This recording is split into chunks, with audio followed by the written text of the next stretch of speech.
Bruno Fernandes is our club captain, our penalty taker, our maestro, our Modric, our De Bruyne. But after an underperforming start to the season, fans and the media have just not been very questionable about his performances. And this poses the question, is he still untouchable at Manchester United? Adding to that, his deeper role under Amorim, is he less creative in that midfield, seeing as though he is playing out of position? His natural position is that number 10 slot, where he roams and creates freely and directly. In the big moments where it matters, some fans feel frustrated when he can produce, but he just doesn't seem to grasp. Now this has been, some would say, going on when Ten Hag were here. Is that due to his age? Is that due to how he's playing, where he's playing? Is the Premier League too intense for him? These are the questions that just have to be asked as to whether he's still in the plans of Rúben Amorim, or is he just a stopgap for Amorim's system. An uncharacteristic penalty miss against Fulham. Some would say that was just a budge by the referee, just give him a quick shoulder barge, but look, he rectified that against Burnley.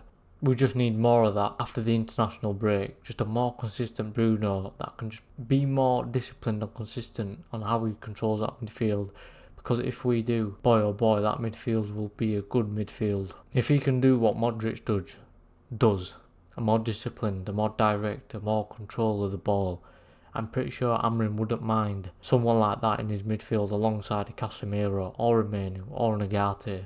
If he plays that quarterback role where he pings it left, right, forward, does the defensive duties, if he learns how to play that midfield, so to speak, Kante-esque, Cantona, Zidane, back and forth, but does he have that in his locker? Will he be able to do that? From the past, history shows that he can do it, but he just loves to be on that ball and just be everywhere, which is no malice to him. That's just the way he plays. 100% all the time. But is that 100% too much? Or is it just what we need in that midfield? Leading on from that, Mainoo is still young. He's still raw.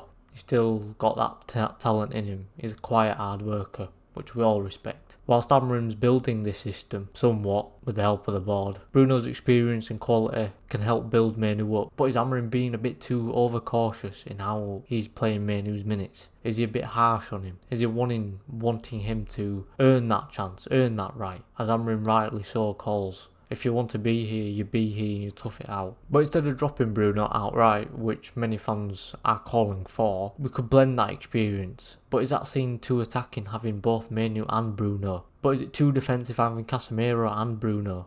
You think about the age profiles of both of them. You think about the age profile of Mainoo and Agate. It's like we've got two separate midfielders from different teams and just piled them in.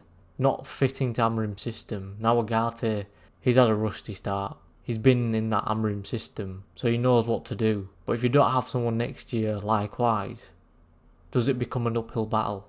Do you become Casper the Ghost? Do you become lost in that midfield? That midfield requires engines, monsters, animals, ruthless aggression, intense, passion, willing to run for 90 minutes non-stop, 2 against 3 sometimes, even 4. These theories need to be answered. Should Bruno be dropped in certain Premier League games for youth? When I mean that, I mean Mainoo and Agate, give them a good run out, as they are the ideal profile midfielders we should be starting in these games.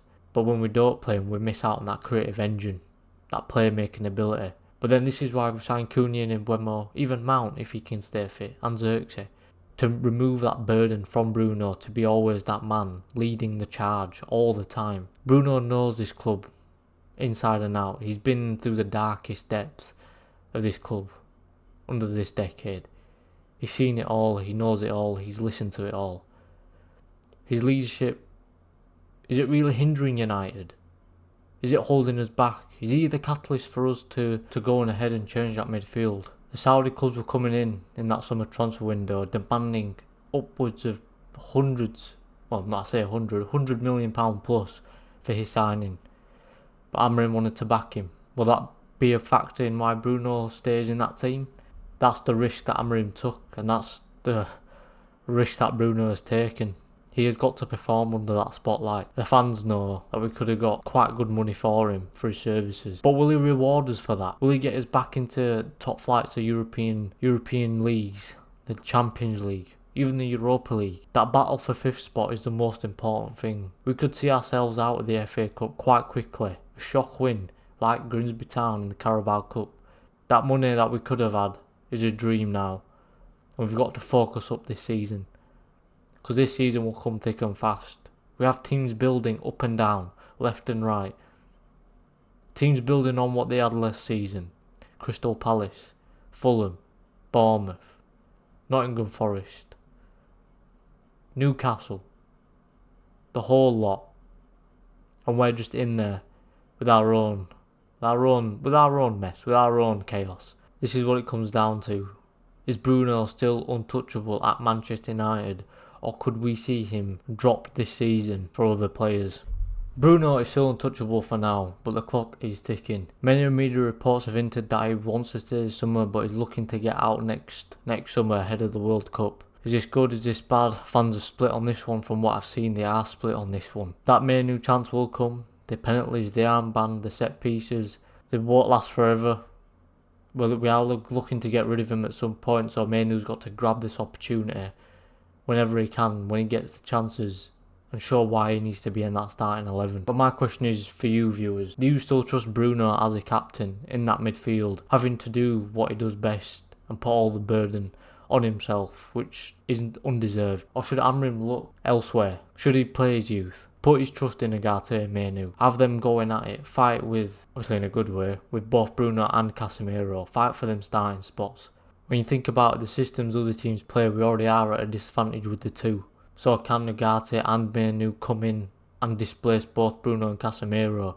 I want to know what you guys think about that. So, and I'll leave it at that. Guys, I'll see you in the next one.